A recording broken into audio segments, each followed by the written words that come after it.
Netizen maha benar. Aku yakin bahwa sebagian besar dari kalian pasti setuju dengan kalimat tersebut. Kekuatan netizen di Indonesia memang tidak perlu diragukan lagi. Sekali mereka bertindak, artinya kalian sudah kalah telak. Dalam dunia sepak bola, kekuatan netizen Indonesia ini bisa menjadi sebuah pisau atau juga api. Artinya keberadaan netizen ini bisa menjadi sesuatu yang baik dan bisa juga menjadi sesuatu yang buruk. Sebelum kita lanjut, aku mau menegaskan dulu kalau materi dalam konten ini tidak dibuat dengan maksud untuk meremehkan atau menyepelekan seseorang atau kelompok tertentu. Materi yang diangkat sebenarnya bertujuan agar penonton bisa lebih teredukasi. Jadi kepada para penonton, mohon agar bisa menyikapi isi dari konten ini dengan baik. Oke, kita lanjut. Contoh hal yang bisa dimanfaatkan dengan baik dari banyaknya netizen Indonesia adalah ketika Asnawi Mangku Alam ditransfer ke Ansan Greeners. Di Ansan, Asnawi berhasil menjadi salah satu ikon di K-League berkat basis fans di Indonesia yang sangat banyak. Hal ini berarti bahwa netizen Indonesia memiliki power untuk membuat klub atau kotanya menjadi terkenal. Lalu dengan banyaknya jumlah netizen, artinya adalah semakin banyak dukungan bagi klub. Hal itu tentunya bisa menjadi motivasi dan dorongan bagi pemain serta tim agar semakin semangat dalam bertanding.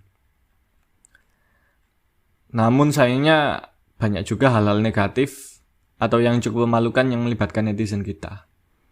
Yang paling umum terjadi adalah dukungan yang diberikan kepada pemain kadang-kadang terlalu berlebihan sehingga pemain jadi kena star syndrome.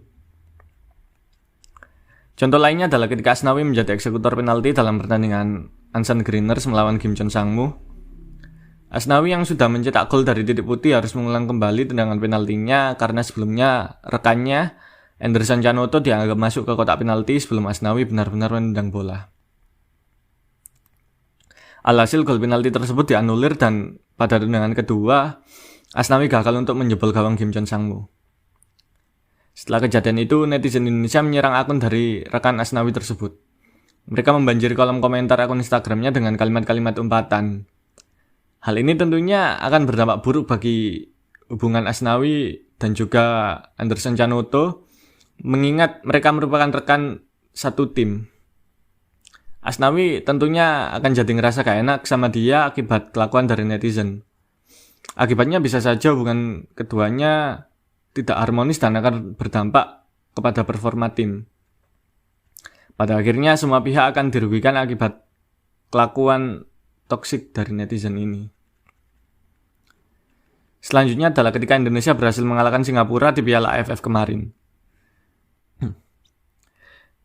Gak ada angin, gak ada hujan, banyak netizen yang tiba-tiba menyerang akun Instagram Faris Ramli dan membanjiri kolom komentar Instagramnya dengan kalimat yang terkesan ngejekin dia karena gagal mengeksekusi penalti. Aku sendiri gak paham apa motivasi dan tujuan mereka begitu. Mereka terbawa euforia atau memang pengen sombong karena berhasil lolos ke final. Kalaupun mereka pengen sombong, harusnya mereka paham kalau konsekuensinya bakal lebih besar dan lebih memalukan lagi. Kita sudah sombong duluan sama Singapura, tetapi akhirnya kita masih gagal juga jadi juara AFF Cup.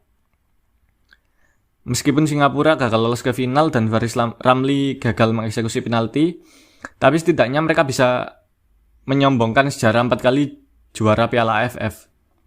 Sedangkan kita sudah masuk final berkali-kali pun masih belum juga bisa menjuarai AFF Cup. Yang masih cukup segar adalah ketika netizen Indonesia ngebanjirin kolom komentar Instagram dari J6 Dragons. Banyak komentar dari netizen yang isinya tentang rumor transfer salah satu pemain Indonesia ke J6 Dragons. Ada yang komen, ayo datengin Dewangga, nanti followers lu bakal naik kayak Ansan. Ada juga yang bilang, ayo rekrut pemain Indonesia biar followers lu nambah. Dan masih banyak lagi bermacam-macam komentar dari netizen kita. Akan tetapi ada salah satu komentar dari netizen yang menurut aku sangat tidak sopan di antara komentar-komentar tidak sopan dan mengganggu lainnya. Komentarnya diketik dalam bahasa Inggris yang kurang lebih artinya begini. Followers lu cuma 10.000. Lu serius itu klub bola atau apaan? Nah, sejak kapan followers Instagram jadi standar klub bola atau bukan? Gitu kan. Lagian banyak followers juga belum tentu juga bakal banyak duitnya.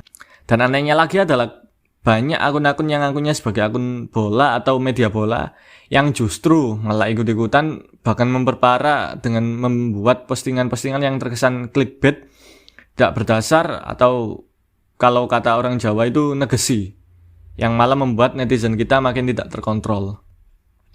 Padahal mereka harusnya sudah paham dengan tipikal netizen kita yang lebih percaya terhadap informasi yang mereka suka dibandingkan informasi yang sebenarnya.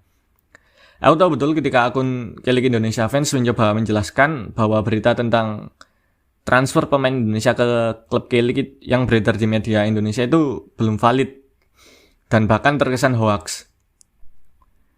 Tetapi malah dikata-katain sama netizen. Padahal jika diadu secara data, apa yang dijelaskan kepada netizen itu lebih bisa dipercaya karena informasi yang mereka berikan itu berdasarkan dari informasi yang beredar di media Korea Selatan. Bahkan mungkin informasi yang mereka dapatkan itu didapat dari orang dalam klub yang katanya mau ngedatengin pemain yang bersangkutan. Sedangkan netizen kita datanya cuma berdasarkan statement dari agen atau klub asal pemain aja. Akhirnya saat ini yang kita perlukan bukan cuma revolusi sepak bola, namun juga netizennya. Jujur saja, kegagalan dalam memahami dan menyikapi informasi oleh netizen ini sebenarnya cukup miris.